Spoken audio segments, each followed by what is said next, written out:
Hello, my name is Yvonne Russell.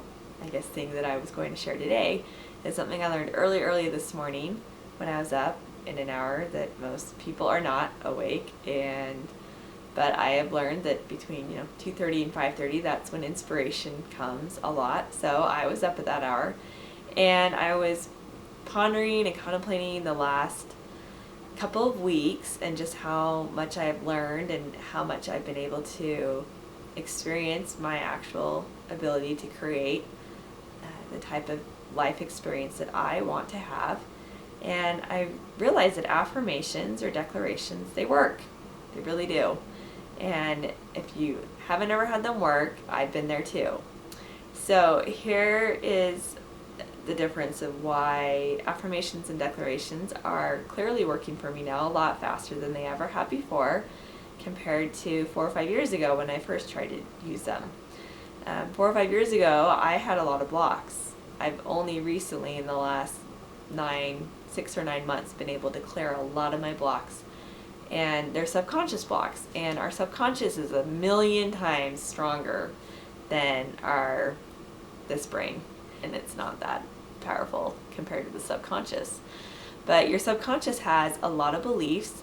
Some of them are true, some of them are false. And the false beliefs, that's what fights against your effort to create a life experience that you want to have.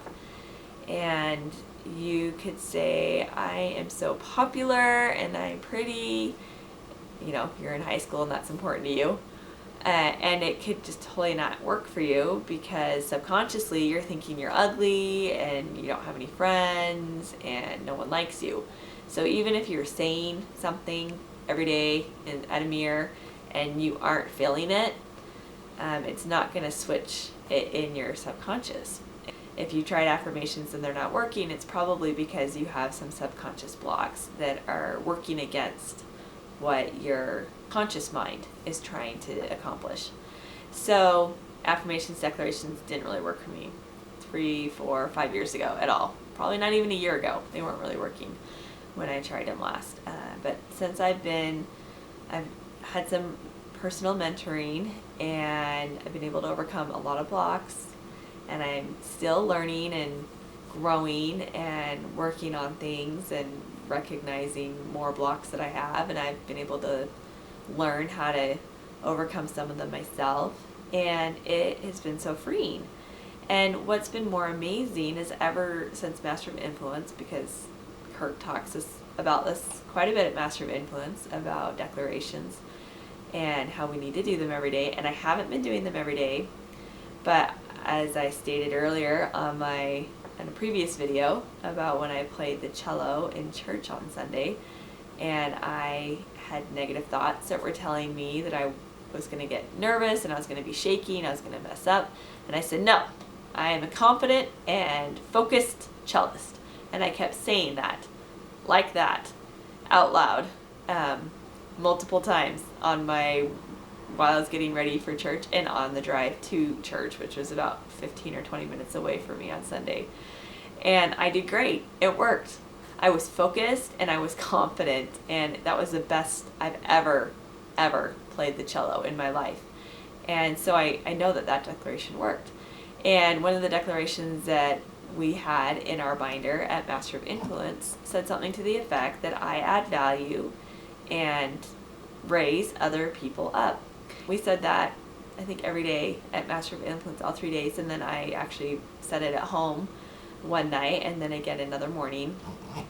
And I realized, so again, early this morning at 2:30 a.m., I realized that ever since Master of Influence, I have had more people approach me and tell me what an inspiration I am to them. It might not be the way that I perhaps thought it was, thinking that, on this whole personal growth development thing, but it was in regards to my garden that I have in the front yard of my house on a very busy street that a lot of people drive by. And I've had people in my neighborhood that I see at church on Sundays, and also people I don't even know stop and talk to me about my garden and tell me how much it's inspired them, or they talk to my husband about it and how it's inspired them, and they want to go home and they want to, grow something in their garden because they see how our garden is doing and how great it is, what an inspiration it is. And And anyway, and I just realized, oh, I'm like, that is evidence that I am adding value to other people's lives and raising them up.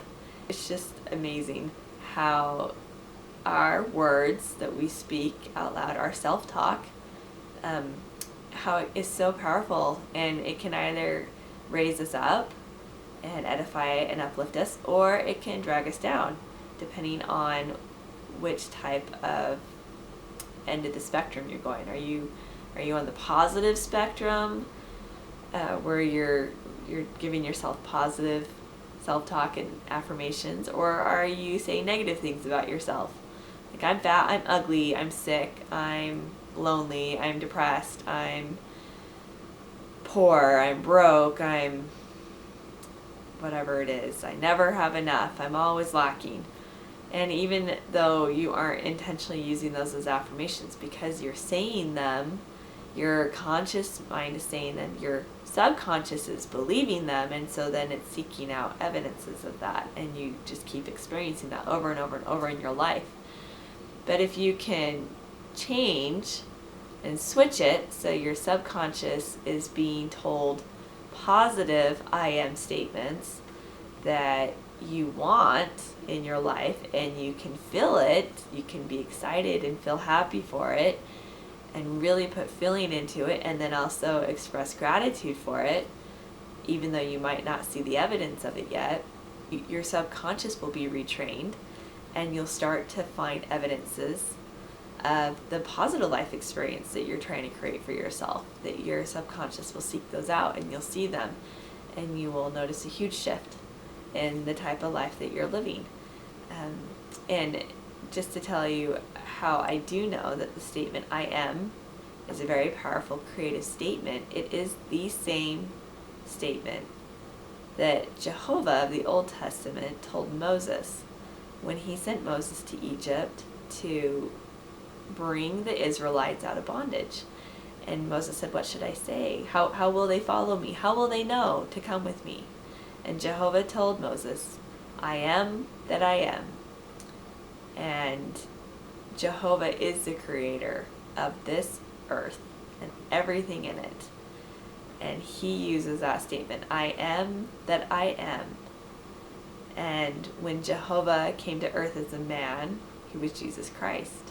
And he used that statement again to tell the people who he was.